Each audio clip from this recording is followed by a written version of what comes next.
What's going on, everyone? Welcome back to the show. So I want to talk about the biggest myth when it comes to Social Security and why this is the biggest threat to Social Security. That's what we're going to focus on in this video. But first off, you guys can do me a favor. Please like the video, subscribe to the channel, hit that little bell notification, and then click all. By clicking all, you'll get notified anytime we post a video. We do daily videos here, so by clicking the bell notification, clicking all, you should be getting updated every day. And just a reminder, thank you guys all for your support. I really appreciate it. And if you want to follow me on Twitter, you can at the TEC Show Live. Okay, so let's talk a little bit about this. What is the biggest threat to Social Security? Now, misinformation, in my opinion, is the biggest threat to Social Security. And what have we been hearing when it comes to Social Security? It's going bankrupt. Social Security is going bankrupt. You have lawmakers saying this. They're coming out and saying Social Security is going bankrupt. We need to do something. We need to do something now. And what they want to do is they want to cut Social Security. So we'll talk a little bit about that after I show you this clip. But that is the talk. You have lawmakers out there. Everyone's saying Social Security is going bankrupt. And what they're not telling you is there is a problem with Social Security, but it's with the trust funds. It's with the trust fund money. That money will be insolvent. That money will be gone in about 10 years. However, Social Security as a whole will still be around because of the payroll tax. When you're working, you're paying into the payroll tax. That money is going towards benefits. So let me play this clip, and then we're going to talk a little bit about this. Here we go. On 11 Alive, we're clearing up some claims about Social Security. Right now, more than 67 million Americans, they rely on the money they receive from their monthly check. Over the years, we've heard lawmakers claim that Social Security will eventually run out of funding. So a viewer asks if that's true, will Social Security go bankrupt? Our sources are the Social Security Administration, the Center on Budget Policy Priorities, AARP, and the Congressional Research Service. Here's what we learned. Social Security is often referred to as a pay-as-you-go program. That's because benefits are mostly funded through a dedicated payroll tax, which is taken from every check you receive.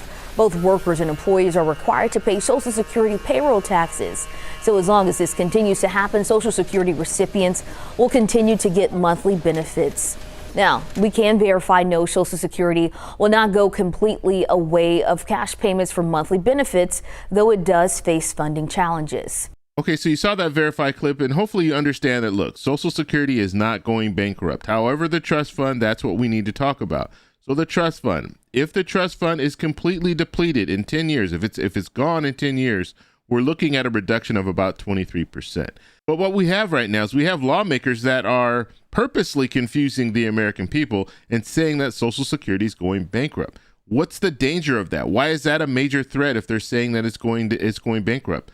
Well, it's a major threat because if you say something is going bankrupt, then people are going to say, you know what, then there's no reason to have it. If it's going bankrupt, let's move into something else. And that's what lawmakers want you to do. That's what they want you to think. They want you to think that it's not going to be around in 10 years. So we might as well start making some cuts to Social Security and actually doing away with Social Security, maybe privatizing Social Security, taking that money from the Social Security program and putting it in investments. Maybe we should do that. And so that's the threat. That's the fear right now when it comes to Social Security, that you're going to have these lawmakers basically get their way. They're going to say that the program's going bankrupt. So if the program's going bankrupt, we need to make drastic changes. And so raising the full retirement age, we're already hearing lawmakers talk about that. They've been talking about it for a while, but now you have in the House 175 members that are saying, yes, you know what? Let's raise that full retirement age up to 69. And they're saying that because Social Security is going bankrupt, right? We need to raise the full retirement age up to save money when it comes to Social Security. But what they're not telling you is just raising the full retirement age up is not enough.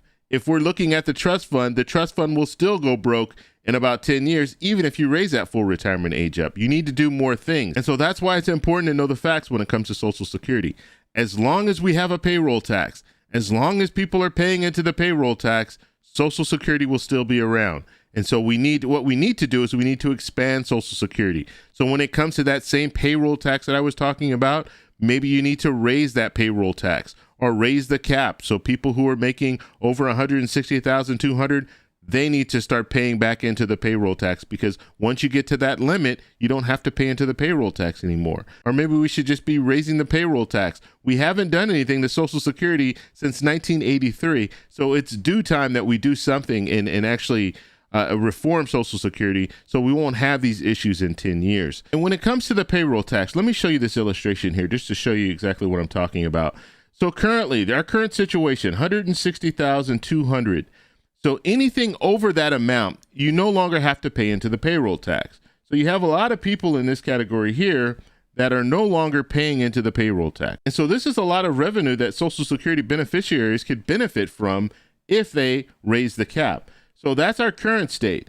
Now, we have a couple of bills that are out right now, or at least proposals. I won't call them bills. We have proposals that are out right now, and we have the $2,400 raise for Social Security. That's $160,200. What they would do is they would have a gap. So from $160,201 to $249,999, these people right here would not have to pay into the payroll tax. However, anyone making $250,000 or more would have to pay into the payroll tax again. So that's this plan. This is Senator Bernie Sanders' plan. Now we have another plan that's out there, the Social Security 2100 Act. What they want to do, same thing here, $160,000. So if we're looking at $160,201 to $400,000. So anyone making in between that amount, you don't have to pay into the payroll tax. However, if you're making more than $400,000, then you'll have to pay into the payroll tax again. And so hopefully that makes better sense when it comes to the payroll tax. But if they were to raise the payroll tax or raise the cap or however you want to look at it, that would help when it comes to Social Security. So I want to know what you guys think about all this, so let me know down below. But remember, the biggest threat for Social Security right now is misinformation, and you have lawmakers out there that are misinforming you when it comes to Social Security. Let me know your thoughts below. If you like this video, please give me a thumbs up. Please subscribe for more, and I'll talk to you in the next one. Bye.